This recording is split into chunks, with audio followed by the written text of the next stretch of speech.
जब बात धरती और इस पर मौजूद लाइफ की आती है तब दुनिया के ज्यादातर लोग यही मानते हैं कि इनका कभी अंत नहीं हो सकता।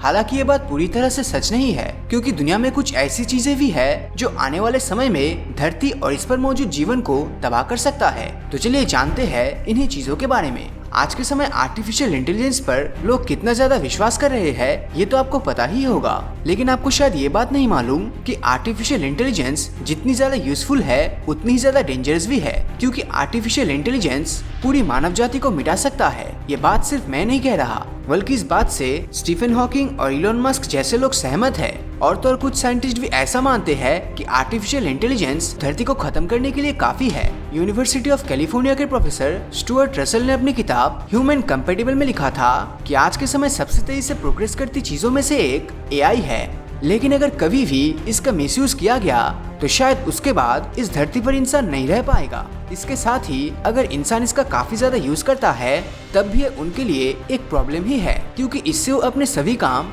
धीरे धीरे भूल जाएंगे, जो कहीं ना कहीं मानव जाति का अंत करवा सकता है। Over population.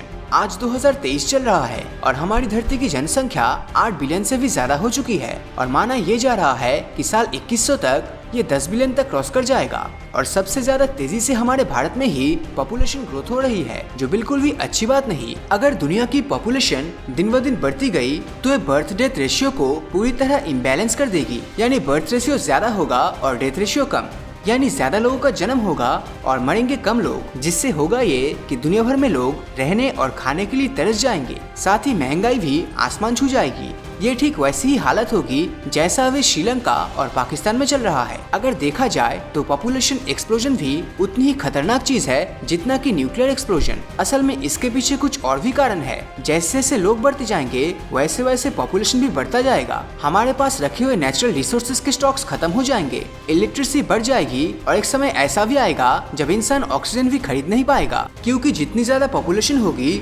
उतनी ज्यादा कार्बन डाइऑक्साइड रिलीज होगी, जो धरती के लिए बहुत ही खतरनाक है। Climate change. हमारी दुनिया लगातार ह्यूमन प्रेशर को झेलने के लिए संघर्ष कर रही है और इसका कारण कुछ और नहीं बल्कि मैं पहले ही बता चुका हूँ कि बढ़ती हुई कार्बन डाइऑक्साइड है। जहाँ एक तरफ पॉपुलेशन बढ़ने के कारण दुनिया में ऑक्सीजन कम हो रही है, वही दूसरी तरफ आज के समय इंसान जमीन की लालच में डिफॉरेस्टेशन में लगी हुई है, जिसके चलते ऑक्सीजन का डिक्रीज रेट काफी तेजी से बढ़ रहा है। और यही कारण है कि ग्लोबल वार्मिंग इंक्रीज हो रही है। साथ ही सी लेवल धीरे धीरे बढ़ रहा है। हिंदुस्तान टाइम्स ने अपनी एक रिपोर्ट में बताया है कि साल 2030 से 35 के बीच में इस दुनिया में मौजूद सभी की सभी कोस्टल सिटीज पानी के अंदर डूब जाएगी। और साल 2010 में एक रिपोर्ट के अनुसार अगले आने वाले 100 सालों में धरती का तापमान भी 2 डिग्री तक बढ़ जाएगा। हालांकि करंट कंडीशन को देखते हुए ऐसा लग रहा है कि टेम्परेचर 2 डिग्री नहीं बल्कि 4 से 6 डिग्री तक बढ़ सकता है। और अगर आप सोच रहे हैं कि इससे क्या फर्क पड़ता है, तो आपको बता दूं कि अगर टेम्परेचर सिर्फ 4 डिग्री तक बढ़ जाता है तो इंसान उसमें सरवाइव नहीं कर पाएगा और इससे भी मैनकाइंड पूरी तरह खत्म हो सकता है। Nuclear war. रशिया यूक्रेन हालत के बारे में तो आप जानते ही होंगे कि वहाँ पर कितना भयंकर युद्ध चल रहा है और एक समय पर तो बात न्यूक्लियर बम तक की आ गई थी। वैसे अगर न्यूक्लियर वॉर होता है तो इससे दुनिया में इंस्टेंटली बहुत ही ज्यादा नुकसान होगा, लेकिन वॉर के बाद जो इसका एडवर्स इफेक्ट होगा उससे धरती से जीवन का अंत हो जाएगा। दोस्तों, न्यूक्लियर रिएक्शन एक चेन रिएक्शन होता है जो एक बार अगर शुरू हो जाए तो इसे रोका नहीं जा सकता। इसका सबसे बड़ा उदाहरण है हिरोशिमा और नागासाकी वॉर, जहां वर्ल्ड वॉर के दौरान न्यूक्लियर बॉम्ब्स फेंके गए थे, जिसका असर आज भी वहां पर देखने को मिलता है। खासकर इसका असर नए नए जन्मे हुए बच्चों में देखा गया है।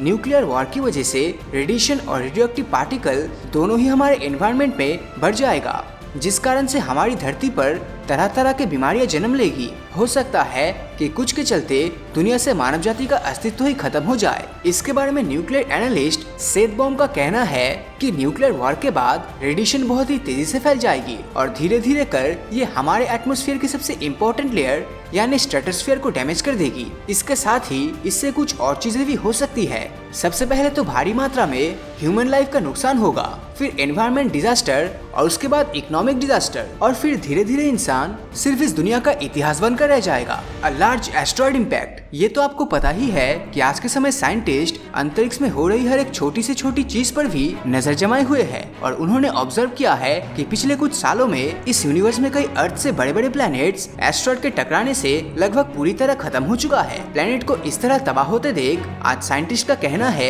कि भविष्य में कोई एस्ट्रॉइड धरती से टकराकर इसे तबाह कर सकता है। नासा ने कई बार ऐसा दावा किया है कि हमारे धरती के बहुत ही करीब से एक एस्ट्रॉइड निकलने वाला है और अगर धरती की ग्रेविटी ने उसे अपनी ओर खींचा तो वो सीधा धरती से आकर टकरा जाएगा और इससे मानव जाति का अंत हो जाएगा। खैर ऐसा कुछ आज तक कभी नहीं हुआ है, जिस कारण से लोग ऐसी बातों पर विश्वास नहीं करते। पर फिर उसके बाद बारी आती है डायनासोर्स की, जो इंसानों से भी कई गुना ज्यादा ताकतवर थे, लेकिन इसके बावजूद भी सिर्फ एक एस्ट्रॉइड के टकराने से वो इस दुनिया से पूरी तरह खत्म हो गए। फिर तो हम नॉर्मल से इंसान है। वैसे अगर देखा जाए तो साइंटिफिक रिसर्च बताती है कि डायनासोर के समय वाले एस्ट्रॉइड के टकराने से पहले भी कई बार धरती से एस्ट्रॉइड टकरा चुका है, जिसका सीधा सा मतलब है कि जिस किसी ने भी धरती को अपनाया है उसका विनाश धरती पर निश्चित हुआ है और एक दिन हमारा भी होगा। तो दोस्तों, इन सभी खतरनाक रीजंस में से आपको कौन सा रीजन सबसे ज्यादा खतरनाक लगा, नीचे कमेंट करके जरूर बताना। और अगर ये वीडियो आपको अच्छा लगा हो तो इस वीडियो को लाइक और अपने दोस्तों के साथ शेयर करना मत भूलना। और अगर अभी तक आपने हमारे चैनल को सब्सक्राइब नहीं किया है तो सब्सक्राइब करके नोटिफिकेशन बिल को ऑन कर दीजिए,